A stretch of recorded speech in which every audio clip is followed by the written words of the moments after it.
कैसे हैं आप? अच्छा, आजकल ना बारिश हो रही है। कैसे ठंडा ठंडा मौसम हो गया है ना, और चारों तरफ हरियाली हरियाली छाई है।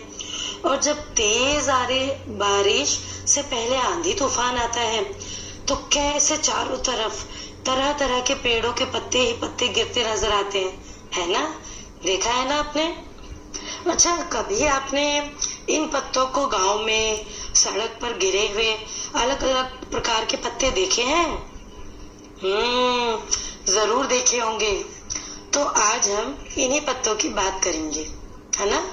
चलिए, हमारा पाठ 4 कविता, पाठ 4 पत्ते ही पत्ते से। देखें, यह एक कविता है जो पत्तों पर आधारित है।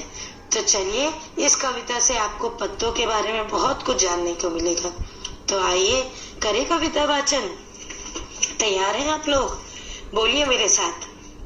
दीदी बोली, मैं 5 तक गिनूंगी। गिनती शुरू करने से पहले तुम लोग गोला बनाकर बैठ जाओ। 1 2 3 4। 5 बोलने से पहले ही मैं दौड़ी और धड़ाम से बैठ गई। उधर दीदी ने गिनती पूरी की और इधर हम सब गोला बनाकर बैठ गए। आज दीदी पत्ते लेकर आई थी। कितने सारे पत्ते, तरह तरह के पत्ते। हमने पत्तों को अच्छे से देखा। कुछ पत्ते लंबे थे तो कुछ गोल थे, एकदम गोल। कुछ छोटे, कुछ बड़े। एक था लाल, एक पत्ता पीला और कत्थई रंग का था। एक पत्ते पर तो नसें दिख रही थी। एक पत्ता कतरीला था। एक पत्ते का डंठल एकदम सीधा था। एक पत्ता झालर वाला था। हमने पत्तों को छूकर देखा। कोई पत्ता एक तरफ से मुलायम था तो दूसरी तरफ से खुरदरा। तो कुछ पत्ते बंधनवार जैसे लग रहे थे। तो देखिए, इस कविता में एक दीदी है जो सब बच्चों को बुलाकर एक गोला बनाकर बैठने को कहती है। और वह दीदी बहुत सारे अलग अलग प्रकार के पत्ते लेकर आई थी। और उनमें से कुछ पत्ते लंबे थे तो कुछ गोल थे, कुछ छोटे थे तो कुछ बड़े बड़े थे। यानी वह सब अलग अलग प्रकार के थे और अलग अलग रंगों के भी।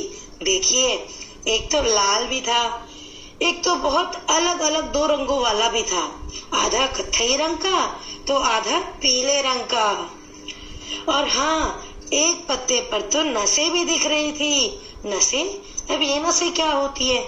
जैसे हमारे हाथों में हरी हरी रंग की नसें दिखती है ना, ठीक उसी प्रकार पत्तों में भी दिख रही थी। और एक पत्ता तो कतरीला यानी कांटों वाला था, जैसे जिगजैग आकार का होता है ना, उसी प्रकार का। और एक पत्ता तो सीधे डंठल वाला भी था। तो वहीं एक पत्ता बिल्कुल अलग झालर वाला भी था। और जब हमने उन पत्तों को छूकर देखा तो पता है क्या हुआ? तो कोई पत्ता एक तरफ से मुलायम प्रतीत होता था, जैसे आप लोगों के बच्चों का हाल है, ठीक वैसे ही मुलायम। तो दूसरी तरफ से वह पत्ता बिल्कुल तुम्हारे स्कूल के ब्लैक बोर्ड की तरह खुरदुरा प्रतीत होता था। वहीं कुछ पत्ते तो उनमें से बंदरवार की तरह लग रहे थे, जैसे उन्हें सजाने के लिए लाया गया हो। पर अब आप सोच रहे होंगे, ये बंधनवार क्या होता है? मैं बताती हूँ बेटा आपको। बंधनवार फूल पत्तों की बनी हुई एक ऐसी लड़ी होती है जो घर पर शुभ काम, यानी जब अच्छे काम होते हैं, जैसे शादी, नामकरण, पूजा आदि पर घर के मुख्य द्वार पर लगाया जाता है, उसे बंधनवार कहते हैं। तो समझ में आया कि बंधनवार क्या होता है? तो अगली बार आप भी अपने घरों को शुभ कार्यों में बंधनवार से सजाना, ठीक है? तो चलिए आप सबको आई है कविता समझ में?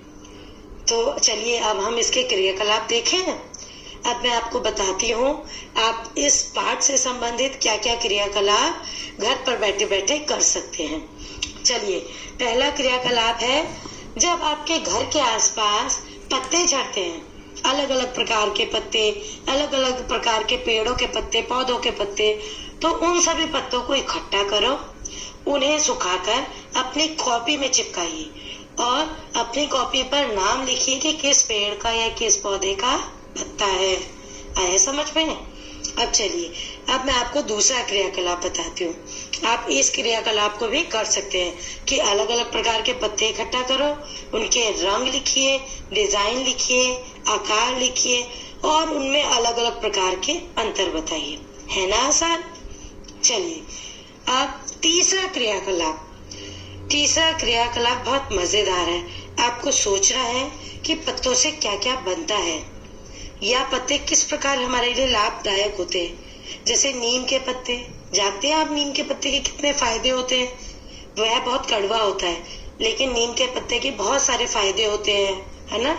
मेहंदी के पत्ते, उसे आप मेहंदी सिर पे लगा सकते हैं, हाथ पे लगा सकते हैं, और नीम के पत्तों को तो आप फोड़े फुंसी दाने पर भी लगा सकते हैं। इसी प्रकार आप बाकी पत्तों के फायदे भी पता करिएगा, ठीक है। तुलसी के पत्ते, आपके घर में तुलसी का पेड़ होगा, तुलसी का पौधा लगा होगा, जिसे आपके मम्मी पापा रोज पानी देते होंगे और उस तुलसी के पत्तों को खाते भी हैं। तुलसी के पत्ते का उबाल कर पानी भी पीते हैं, वह गले के लिए बहुत फायदेमंद होता है, आपके शरीर के लिए बहुत फायदेमंद होता है। तो ऐसे ही पत्तों के बारे में जानकारी एकत्रित करना और अपने दोस्तों और परिवार वालों से बातचीत करना, ठीक है। और एक अंतिम क्रियाकलाप आप यह भी कर सकते हैं कि अपने घर में रखी चीजों को छूकर देखिए कि कौन सी चीज आपको मुलायम लगती है, मुलायम प्रतीत होती है छूने पर, और कौन सी खुरदुरी। फिर उनके नामों की सूची बनाना कि मुलायम कौन कौन सी चीजें हैं और खुरदरी चीजें कौन कौन सी हैं, ठीक है। अच्छा, अब हम कुछ मजेदार खेलों के बारे में बात करेंगे जो पत्तों से हो सकते हैं और इन्हें कभी ना कभी आपके माता पिता ने भी अपने जीवन में अवश्य किया होगा, खेला होगा। पता है क्या? वो है पत्ते का पटाखा। अब आप सोच रहे होंगे, भला पत्ते का पटाखा कैसे बना सकते हैं? तो आइए मैं आपको बताऊं। इसे बनाने का तरीका आपकी किताब में ही दिया हुआ है, देखिए जरा पृष्ठ 31 पर। देखा है ना आसान? और इस पत्ते के पटाखे के खेल के बारे में अपने मम्मी पापा से भी अवश्य पूछेगा, वह सब भी यह जानते होंगे और उन्होंने भी कभी ना कभी अपने जीवन में पत्ते का पटाखा जरूर फोड़ा होगा, पूछेगा जरूर। चलिए, अब इससे आगे पृष्ठ 32 और 33 पर दो चित्र दिए हैं, जिसमें एक आपके विद्यालय की तरह ही एक प्राथमिक विद्यालय का दृश्य है जिसमें बच्चे बाहर निकल रहे हैं। आपको इस चित्र के बारे में समझना है कि क्या क्या आपको होते हुए दिख रहा है और अपने सहपाठियों से, दोस्तों से इन चित्रों के बारे में बातचीत करनी है। और फिर इसके बाद जरा पृष्ठ 34 व 35 पर देखिए और इन प्रश्नों के उत्तर लिखिए कि आप विद्यालय कैसे जाती हैं और आपने आज तक यातायात के कौन कौन से साधनों से सवारी की है। और फिर आइए पृष्ठ 36 और 37 के चित्र वर्णन को समझकर उस पर बातचीत कीजिए। और हाँ, साथ ही पृष्ठ 38 देखिए, इस पर कुछ सब्जियां व फल बने हैं। आपने इनको कभी उगते हुए जरूर देखा होगा, तो लिखिए इनके बारे में कि कौन सी सब्जी व फल जमीन के ऊपर उगता है और कौन सा नीचे। इसके बाद अगले पृष्ठ संख्या 39 पर एक मजेदार खेल है कि आपको सब्जियों और अनाजों का रंग पहचानना है। इसे तो आप आसानी से सभी लोग कर सकते हैं। और अब आते हैं हम असली के खेल पर। तो खोलिए पृष्ठ 40 और 41। यह खेल देखा आपने? है ना मजेदार? तो चलिए समझिए इसे और जरूर खेलिएगा, ठीक है। और अब लेती हूँ मैं आपकी इजाजत, दोबारा मिलने के साथ। ठीक है, तब तक आप लोग अपना ध्यान रखिएगा। तब तक बाय बाय।